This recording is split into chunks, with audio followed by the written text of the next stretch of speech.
ಹ್ಞೂ ಸರಿ ಮಾಡ್ರಿ, ಮಾಡೋದಾದಿಂದ ವಿಡಿಯೋ ಆನ್ ಮಾಡ್ರಿ. ಎಲ್ಲರೂ ಬೋರ್ಡ್ ಕಡೆ ನೋಡ್ರಿ. ಇವೆಲ್ಲ ದಶಮಾಂಶ ಗುಣಾಕಾರ. ಮೊದಲು ಹಿಂದೊಂದು ಅನುಕ್ರಮ ನಂಬರ್ದಾಗ ಆಗ್ಯದದು. ಈ ಅನುಕ್ರಮ ನಂಬರ್ದಾಗ ಇಂಥ ಗಣಿತಗಳನ್ನು ಮಾಡೋದು ಕಲ್ತಿರಿ ಅಂತಂದ್ರೆ ನೀವು. ಆಮೇಲೆ ನಿಮಗೆ ಆವರಣಗಳು ಬರ್ತಾವೆ, ಬ್ರಕೆಟ್ಸ್ ಬರ್ತಾವೆ ಇನ್ನು ಮುಂದೆ.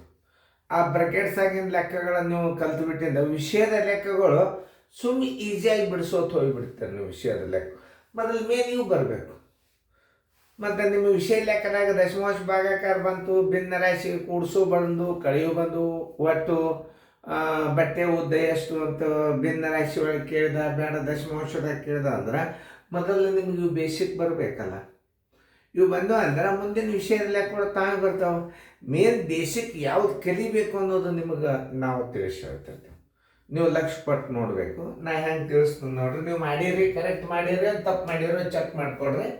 ಈಗ ನಾ ಮಾಡಿ ತೋರಿಸ್ತೀನಿ. 1.4 ಮೈನಸ್ 2.7 ಪ್ಲಸ್ 3.8 ಡಿವೈಡೆಡ್ ಬೈ 0.2. ಯಾವ ಕ್ರಿಯೆ ಮೊದಲ? ಭಾಗಾಕಾರ ಕ್ರಿಯೆ. ನೋಡಿ 3.2 ಸರ್ವಸ್ ಬಾಗಿಲೆ 0.2. ಇದರ ಸ್ಥಾನ ಬೆಲೆ ತಳಕ್ಕೆ ಕೊಡ್ರಿ. ಎರಡು ಸ್ಥಾನ ಬೆಲೆಗಳು ಈಕ್ವಲ್ ಅವು. ನೋಡಿ, ಮತ್ತು ನಾನು ಸುಮ್ಮನೆ ನಿಮ್ಗೆ ತಪ್ಪು ಹೇಳಿದಂಗೆ ಅವ. ನೋಡಿ, ನನಗೂ ಅದು ತಲೆಯಾಗಿಲ್ಲ. ಪ್ರಶ್ನೆ ಇನ್ನೊಂದ್ಸಲ ಚೆಕ್ ಮಾಡ್ತೀನಿ.